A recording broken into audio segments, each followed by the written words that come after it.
All right, hey, how you doing? This is Coach Pabon.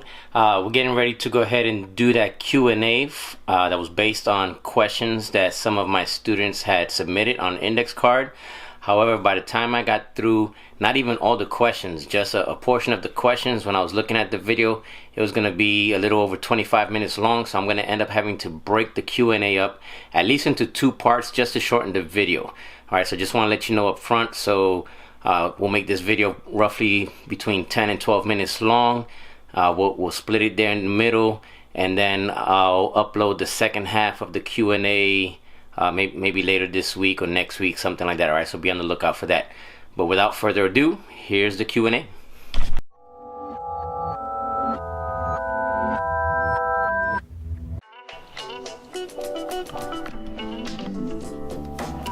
Hey, what's up? This is Coach Pabon coming at you with a Q&A. It's been a while since I've done a Q&A, and so I got a fresh set of index cards of questions from students. So I'm gonna fire away. I am gonna try to do these as quickly as I can because there is quite a bit, and I don't want this video to be super long. So I'm gonna go through it. A few of these index cards have more than one question. I'm just gonna pick one just to try to get through as many as I can. All right, and so let's get it going. First question is, have you ever considered leaving East, and that's East Lee County High School, where I teach and I coach? And to be honest, yes, I have. More recently, I've considered whether or not it was time for me to start looking at options to plan an exit strategy, if you will. But that was probably about a year ago that I was starting to have those thoughts. I've been at East Lee since 2011. We're in 2018, so it's been 7 years.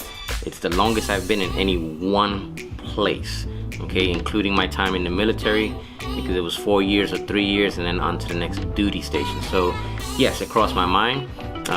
Did I do anything like seriously going out there? You know, not exactly, and I'm still there, and I don't have any plans for leaving in the immediate future. So I hope that answers that question. All right, next one. What is your most unusual hobby? It's probably this right here, putting out YouTube videos, especially, you know, I'm in my 40s, and so, you know, being a YouTuber or putting out YouTube videos on a regular basis is probably an unusual hobby. There aren't a whole lot of teachers doing what I'm doing, so I think that's the answer to that question. Let's see. Are you planning to do giveaways on YouTube? Yes, I'm actually doing my first giveaway, so go check out that video with the rules. I hit my first 100 subscribers, so I'm doing a giveaway to kind of celebrate that milestone, that kind of first milestone. So check out that video. And yes, I will continue to do other giveaways, you know, as we go along. If you had a chance to move to a cold state, what will you choose? To be honest, I probably, if that was gonna happen, and I don't plan to do that. I ran away from the snow, that's why I live in Florida now. So I don't plan to move to a cold state, but you know, playing the if game, if I was gonna move back to a cold state, it would be back to New York, just because there's so much to do throughout the different boroughs, and so much that you know, with the videography and YouTube and flying the drones and the, you know, authorized places and what have you, it would just be great for the scenery and just for all the things that you can do, and getting around easily through public transportation, which is something that's a little harder to do down here in Southwest Florida. Would you 1v1 someone in basketball? Yes. And you didn't ask who that would be, but I'm going to tell you. If I was going to 1v1 somebody in basketball, it would be Gary Vaynerchuk, because we're roughly around the same age. He's only a couple years younger than me, and that seems to be a sport that he likes to play a lot, and he seems like he considers himself a little bit of a baller. So I would definitely 1v1 Gary V. You know, if somebody happens to watch this video, make it happen. What had gotten you into wrestling? Long story short, is probably my martial arts background. I've been doing martial arts since probably like my freshman year of high school, after football season finished. I did not wrestle in high school, which is something I wish I did. To be honest, I moved into martial arts right after football season. Let's speed up the story though. When I lived in Maryland, I went to MMA Brazilian Jiu-Jitsu school in Camp Springs, Maryland. Team Lloyd Irvin. So shout out to them. They took us in, myself and my 3 children, and made us feel like part of the family. So we were there, a little over a year before we moved down here to Southwest Florida. When I first got here, I started going to Third Law Brazilian Jiu-Jitsu. So I did that for a few months. That's down in Naples. Highly recommend it. If you're down in that area or it's convenient for you to get down there, look them up. Third Law Brazilian Jiu-Jitsu. I can't recommend them highly enough. But once I started teaching, I'm deep in Lehigh Acres teaching and getting out to Naples. It's just not as easy, especially since I'm coaching. And then as far as wrestling goes, I started off coaching first, helping out with baseball. I was the conditioning coach on the baseball team. That coach eventually became the head wrestling coach, and he took me on as his assistant because of my martial arts background, and he liked the way I did conditioning for the baseball team, and one thing led to another, and here we are, and I'm the head wrestling coach right now. Been the head wrestling coach for a couple of years at East Lee County High School, and we've had some pretty good success, even though our program is small and fairly young and new. Alright, so hopefully that wasn't too long of an answer. What makes you stand out as a person? I don't know. I think you need to ask that question to other people, see what they say. I would like to say that for the most part, I do my best to be positive. I'm not 100% positive all the time because, hey, I'm human. But I think for the most part, I'm positive most of the time. And I have a good ear. I listen to students. I listen to other adults that I work with or friends that I have. And I think that's what it is. I think I have a fairly decent positive outlook on life, and I'm always looking for solutions. And other than that, go ask somebody that knows me and see what they think makes me stand out as a person. How to become a better person? Similar to what I just answered for me. Look to be positive.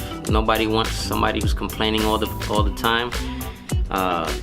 Just try to be a positive person. Try to be a benefit to somebody else. Always try to look to leave the world a better place. That sounds kind of cliche, I know, but leave it a better place in the way you found it. And just little by little, that'll make you a better person. It'll make people want to be around you. How do I stop being sad? Whoever wrote this, because I made my students do this anonymously so that they can feel comfortable asking questions. So whoever wrote that, step 1, come speak to me, and let's figure it out. But in general, how do I stop being sad? Again, look for something positive. Look for something that has made you happy in the past, and focus on that. Find a small hobby, something that you enjoy doing to spend the time. A lot of times when we're sad, is because we get into our own heads. Most of the time, we're our own worst critics, and so that could be it. But without knowing specifically, like why you're sad, what's making you sad, it's kind of hard to answer this question kind of like this on camera. But come speak to me in private and you can figure it out. How did you get through life when it got hard? Again, it's kind of similar to some of these other questions. Is you just keep going. Like, there's just no quitting. You gotta find a way, a solution. And I know that's easier said than done. I'm not saying like it's perfect and boom, got the answers all the time. It's not like that. There's times that I'm, as negative as the next person. But, after a while, you kind of gotta get through that negativity quickly and find a solution. Always look for a solution. Always look for a way around, a way through if you have to, a way over. But you gotta find a way to just keep going. It'll always get better, right? Life is gonna be ups and downs. Just try to spend as little time as possible when it's down, and try to extend when you're on the upside, on the upswing in life. That's the bottom line right there. How do you deal with anxiety? I'm involved with a lot of stuff. So besides teaching, the coaching keeps me busy. Okay, I coach 2 different sports. I coach swimming and I coach wrestling. And so I'm always looking I'm always doing research online, looking for better swimming techniques, better wrestling techniques, drills for swimming, drills for wrestling. I'm always reading kind of positive type of books and books that help you get ahead and give you solutions for a lot of these questions. And so I think those things kind of help as far as like anxiety goes, is being able to get through it and find an answer to whatever it is that's causing the anxiety. Part of that is, you got to figure out the cause. You got to figure out get to the bottom, the root of what's making you feel anxious, or who is making you feel anxious. Okay, so you got to start there, find the reason, and then just know that just get through it. Don't stay in your head. Don't stay sulking and that stuff starts brewing in your head. You got to get past it. Find something to do that occupies your time, occupies your mind, and make sure that it's something positive. Okay, and come talk to me. Have you self-harmed? Oof. And that's what it says, right? Oof. Have you self-harmed?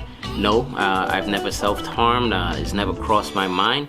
That seems to be a little bit more of a relatively recent phenomenon, it seems. The first time I ever heard of like the concept of self-harming was like an Eminem song, and that was like several years back when he came out and said, told people like, hey, I put that in the song. Just because I put it in the song, it doesn't mean that I do it. So no, I've never self-harmed. I've never felt the need to. If you're self-harming, you need to go speak to somebody and somebody that's professional that can help you get through that, because it's something you got to be careful. You shouldn't be doing this. It's just something that you shouldn't do. You should not self-harm. The word itself says it. You're harming yourself, right? So kind of find a way to get through it. I'm gonna speed it up because this video is probably getting a little long. All right. Why is good not good enough? And that question has to do with a saying that I tell a lot of my students and my athletes.